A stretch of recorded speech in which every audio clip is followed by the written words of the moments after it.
Hello, this is a more free-form voice log where I am just saying things to get them off of my head, off of my chest, whatever you want to say as a metaphor there. So there's going to be lots of uhs and ums as I just did there, and I'm going to try and not be so self-conscious of it. But I realize that when I have done recordings in the past, it takes me a long time to edit things and then publish them, where I will have edited content for things that are going to be more specific. But I'm really questioning just how much bloody time I'm putting into editing things and how little I'm getting out of it. And part of it is I have a lot that I want to share with people, and I want to make things presentable so that I can share them in a good way. But some of the perfectionism is getting to me, and also the lack of progress that I'm making with other things is also getting to me at the same time. Especially because I have lots of books that I want to read and lots of projects that I want to build out of different programming languages. So it's not just one programming language that I'm focused on, but like, for example, right now I have HTML, CSS, and JavaScript, the things that you need to know for front-end web development, and I want to learn more about Angular, but there's a whole bunch of free projects that I want to chew through before moving on to a second course. So there's the Free Code Camp set of courses for front-end web development. Then I want to do the Odin project for front-end web development JavaScript. Then I'll be ready to do the paid course that I was figuring out what would be the best thing for me by shopping around for different paid courses. I found one that looks pretty good for me, and then I will jump into that after I have all these other things off of my plate. But it is taking a significantly long amount of time for me to get these things off of my plate because I am juggling several things up in the air at the same time. I have several plates that I am trying to spin, to use a different acrobatic metaphor. I don't know if you even call that acrobatics, but it is a circus performance nonetheless, and it takes a great deal of focus. I would be able to do all these things at once if I were operating at full steam with a healthy life, healthy wife, healthy life, that kind of thing going on. I do not have the good fortune to be in such a positive situation. The thing that spurred me on to do this audio recording was I was reading one of the hacking books that I'm learning. Hacking, I use that term very loosely. A lot of it is just network administration things. So don't take it like, oh my god, leet hacks or whatever. Please, with a grain of salt. You're never supposed to show that you're frustrated. You're never supposed to act defensive. Those are terrible things that are signs of weakness. Yeah, you're denying someone their humanity. And the thing is, no, you shouldn't act weak in whatever way. There's a million different ways that you could act weak, like in a relationship, showing any emotion whatsoever, showing any investment into a woman shows that you have a lower status, because if you were a truly high status man, then you would not give a fuck about her because you have other options that you could be fucking instead. And that really flies in the face of romanticism and actually being an empathetic individual.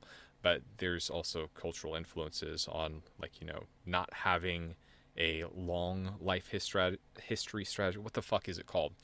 Having a fast life history strategy as opposed to a slow life history strategy. So, if you understand the references, you understand them. I'm not going to spell them out here.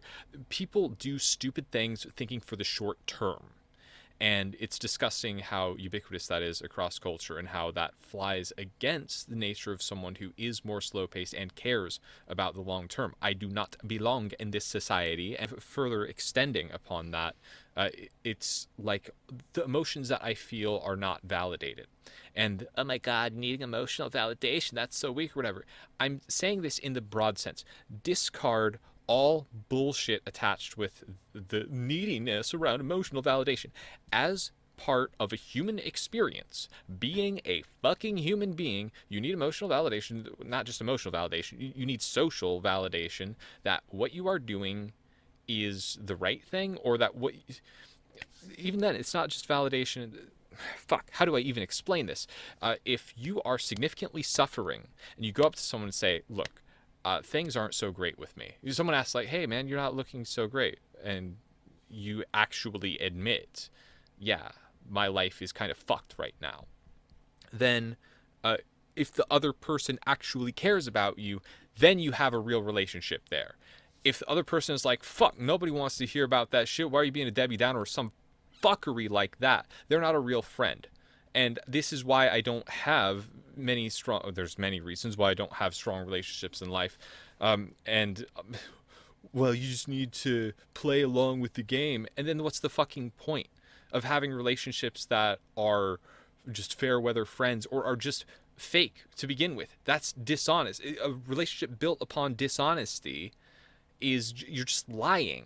And that's not a fucking meaningful relationship whatsoever. You are engaging in an immoral act if you are lying to people just to get social approval. So there's this fake social approval where people signal for bullshit that is not genuinely there. What is a genuine connection is having a shitty day and being able to say to the other person, fuck the hell. and them understanding that and be like, yeah, that's how it is. You don't have to say shit. Let's have a campfire and just stare into the fire because that's what you need to do to contemplate the world. And it's just a human thing is sharing time with someone who understands. And I don't have that in my life. And that's a very masculine way of dealing with a shitty time, is having someone who will just stand by your side. In the literal meaning of it, I need someone that's there for me. Knowing that someone will just stand by your side and accept your presence despite having a shitty time, and you don't even have to say fucking anything. It's like why it used to be a common thing for guys to go fishing. You don't have to say shit, but it's two guys that's sharing an experience in a boat, maybe drinking a few beers along the way, passing time together. And that's a meaningful experience that I just don't fucking have access to in this fucking life. So the way that I try and get things off my shoulders is talking about them, but then I've been doing a whole lot of editing for things. And it feels like I haven't been able to get much out there. And then it feels like I have a lot of weight that I can't release because I have a bunch of unedited video, unedited audio, and a bunch of unread books, things that are not published, things that are not finished. But I did not get to the thing that spurred on this recording, is just outside. First of all, there's always fucking dogs barking. So I'm reading a hacking book and I can't fucking focus because there's bogs darking. You know what I fucking mean. There's dogs barking like all hell, and I can't get past the fucking paragraph. It's like 10 fucking minutes going on where it's just not fucking stopping. And I'm like, okay, what in the Christ hell is happening here for this dog to be going goddamn insane? So I put on my jacket, put on my gloves, go outside, and it's cold outside as hell. So I'm like, what is going on? Who is abusing the shit out of this dog to make it like crying for help? And so this dog is outside this neighbor's house across the street. And there's like significant fucking yelling, like human voices, but there's like some kind of argument or whatever the fuck going on. And then I hear like blows landing, like someone slapping someone else very severely. And then there were several pops. Like this sounds like 22 gunfire, like, you know, a small arm that you would have. And I go back into my house and I just sit down and contemplate life a little bit and go, this is a really fucked situation. I didn't see anything because the people are inside. I can kind of hear stuff that's happening. I hope the cops don't come up. Technically, I'm a witness because hearing something, sensory input, is a witness to. I hope that was not a crime that was committed. But the dog was just going fucking nuts over there because of some commotion going on at that house. And you cannot fucking focus, you cannot do a goddamn thing in such an environment. And I am trying my damnedest to get the fuck out of here and get to a better living situation. First of all, this is a big thing for me reevaluating what the hell am I doing with trying to edit like YouTube videos of an XCOM campaign and then talking about like one of my ridiculous audio things that I have not yet edited is a 2.5 hour talk about cat girls, genetically engineered cat girls for domestic ownership, because that's the parody book that I am doing. I have different genres of books that I'm trying to write for, and one of them is a parody book that I really, really enjoy talking about the ideas and the writing process for that. And when I get on to doing that book, maybe I'll go back and edit that recording. But with some revolver shot, I assume it's a revolver. I mean, encountering something like that really makes you reevaluate your priorities yet again. And I was trying to do a whole bunch at once. And maybe I'm just going to have to cut content creation when it comes to videos and audio and all that shit, because it's really not paying dividends, and I have to just I stop spinning so many fucking plates. So yeah, I need to focus more on technical things and stop having so much fun. Stop enjoying things. You have to suffer, and suffering is the cost of moving on to a better place, perhaps. And you don't know for sure, but that's why it's important to have a sense of belief even without knowing, is that it gets you to move the fuck on, whereas despair would just have you stuck in one spot. And the fuck, I am not staying in this situation for another season. Fuck. I need to stop this record. I'm going to stop this recording at the end of this paragraph. I'm going to stop this and just get back to fucking work. This is a terrible goddamn situation.